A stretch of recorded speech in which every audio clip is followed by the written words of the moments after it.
Tihar jail में बंद दिल्ली के मुख्यमंत्री अरविंद केजरीवाल बाहर आएंगे या नहीं, ये अब से कुछ देर के बाद साफ हो जाएगा। सुप्रीम कोर्ट आज अरविंद केजरीवाल की याचिका पर फैसला सुनाने वाला है। केजरीवाल को ईडी मामले में पहले ही जमानत दी जा चुकी है। आज सुप्रीम कोर्ट के 2 जजेस की बेंच सीबीआई मामले में उनकी जमानत याचिका पर फैसला सुनाएगी। केजरीवाल के साथ अपनी गिरफ्तारी को ये चुनौती दी गई है।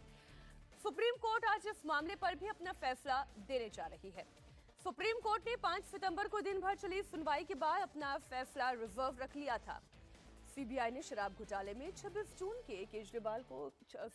को अरविंद केजरीवाल को गिरफ्तार किया था। सुप्रीम कोर्ट में सीबीआई ने अरविंद केजरीवाल की जमानत याचिका का जोरदार विरोध किया और उन्हें ट्रायल कोर्ट जाने के लिए कहा था।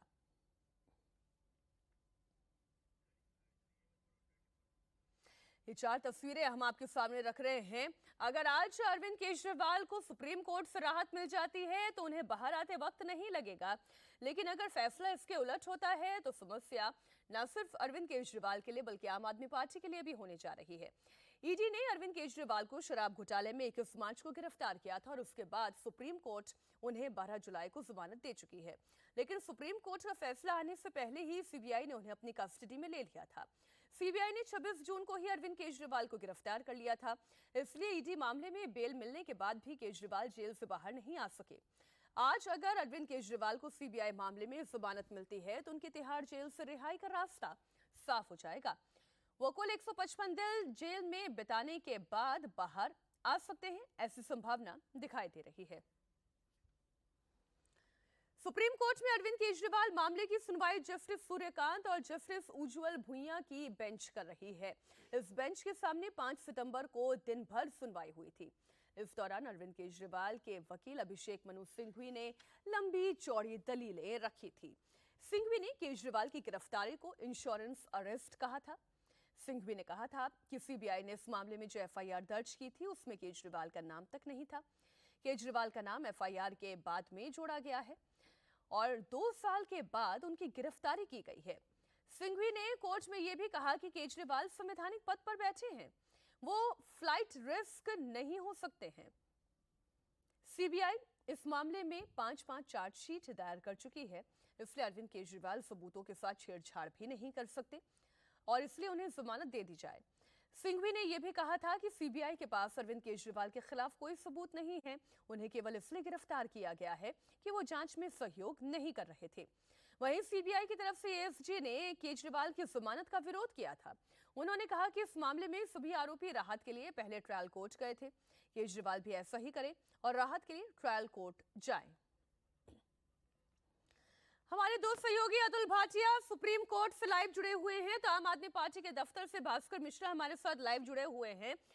देखिए, चूंकि उस दिन भी हम तीनों एक साथ थे और इस पूरे मामले पर चर्चा कर रहे थे, आज फिर वही दिन है। अरविंद केजरीवाल को राहत मिलने जा रही है या नहीं, सुप्रीम कोर्ट ने तो फैसला रिजर्व कर लिया। अतुल, पहले तो ये जानकारी देते, आज सुनवाई कितने बजे से शुरू होगी?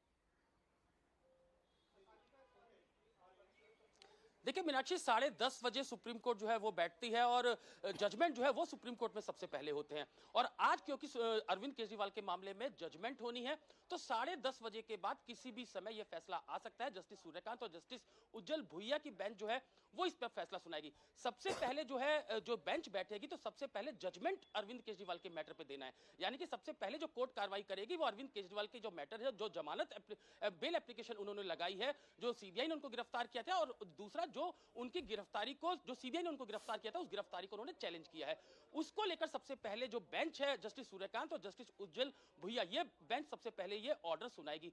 जजमेंट क्या होता है, लेकिन सबसे खास बात यहां पर यह है मीनाक्षी कि अब जो जानकारी जो मिल रही है उसके मुताबिक दोनों जजेस अपना फैसला अलग अलग सुनाएंगे, यानी कि अगर दोनों जजेस का मत अलग अलग होता है, दोनों का जो जैसे बेल मांगी है अरविंद केजरीवाल ने, तो अगर दोनों की जजमेंट अलग अलग होती है तो इससे दिक्कतें अरविंद केजरीवाल की बढ़ेंगी, और अगर दोनों की जजों की सहमति नहीं बनती है तो यह मामला लार्जर बेंच में जाएगा। इसकी भी संभावना है। ऐसा भी हो सकता है कि जमानत पे दोनों जज जो है वो उनकी सहमति हो, लेकिन जिस तरीके से अरविंद केजरीवाल ने अपनी गिरफ्तारी को चैलेंज किया है उसके ऊपर दोनों जजों की सहमति ना हो तो मामला जो है वो लार्जर बेंच में जा सकता है। ठीक है, थोड़ा और इंतजार हमें करना होगा। 10:07 का वक्त है और 10:30 बजे से इस मामले पर सुप्रीम कोर्ट ने अपने क्या फैसले लिए हैं, उनके पीछे कारण क्या है, वो तमाम बातें एक एक करके जनता के सामने आ जाएगी।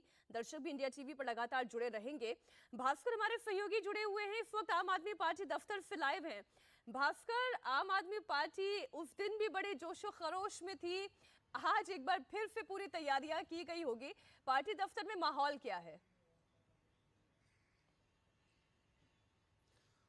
उस दिन क्या, उससे पहले भी आपको याद होगा जब रॉज एवेन्यू कोर्ट में पहली बार अरविंद केजरीवाल को जमानत मिली थी तो घर पे ढोल बजने लग गए थे। वो तो माहौल ही अलग हो गया ऐसा था। हो नहीं पाया, अरविंद केजरीवाल बाहर नहीं आ पाए। उसके बाद से पार्टी थोड़ी सी डर रही है। आज भी पार्टी के तमाम नेता पार्टी दफ्तर पहुंचने से पहले मनीष सिसोदिया के घर पे पहुंचेंगे और एक तरह से मान रहे हैं कि जब जमानत मिल जाएगी उसके बाद पार्टी दफ्तर पहुंचेंगे, सेलिब्रेशन उसके बाद होगा। वो सब कुछ लाइंड अप है। अगर अरविंद केजरीवाल को जमानत मिल जाती है तो आम आदमी पार्टी के तमाम बड़े नेता दफ्तर पहुंचेंगे और यहां से जब ये तय हो जाएगा कितने बजे वो तिहाड़ जेल से बाहर आते हैं तो सारे बड़े नेता रिसीव करने के लिए तिहाड़ जेल जाएंगे और वहां से रिसीव करके अरविंद केजरीवाल को उनके घर तक आएंगे। ये सब कुछ प्लान्ड है, लेकिन एक बार ये तय हो जाए कि सुप्रीम कोर्ट से उनको जमानत मिल गई है और जैसी उम्मीद है पार्टी को कि इस केस में अब बहुत कोई भी पॉलिटिकल पार्टी के नेता या कि कोई भी ऐसे बड़े व्यक्ति को अगर आप कहें तो वो जेल में नहीं है, तो अरविंद केजरीवाल को इसलिए जमानत मिल जाएगी, ऐसी उम्मीद है आम आदमी पार्टी को। और जैसे ही जमानत मिलती है राहत की सांस लेगी आम आदमी पार्टी। राहत की सांस इस लिहाज से भी कि दिल्ली सरकार को चलाने में भी जो मुश्किल हो रही है वो भी आसान होगा और हरियाणा का चुनाव अपने सवाब पे है। नॉमिनेशन का डेट खत्म हो चुका है, तो अब जो है चुनाव प्रचार के लिए बड़े चेहरों की जरूरत है और उस कमी को और अरविंद केजरीवाल से बड़ा चेहरा आम आदमी पार्टी के लिए और कौन हो सकता है? हमारी नजर इस खबर पर बनी रहेगी। भास्कर, आपका भी और अतुल आपका भी बहुत शुक्रिया पूरी जानकारी।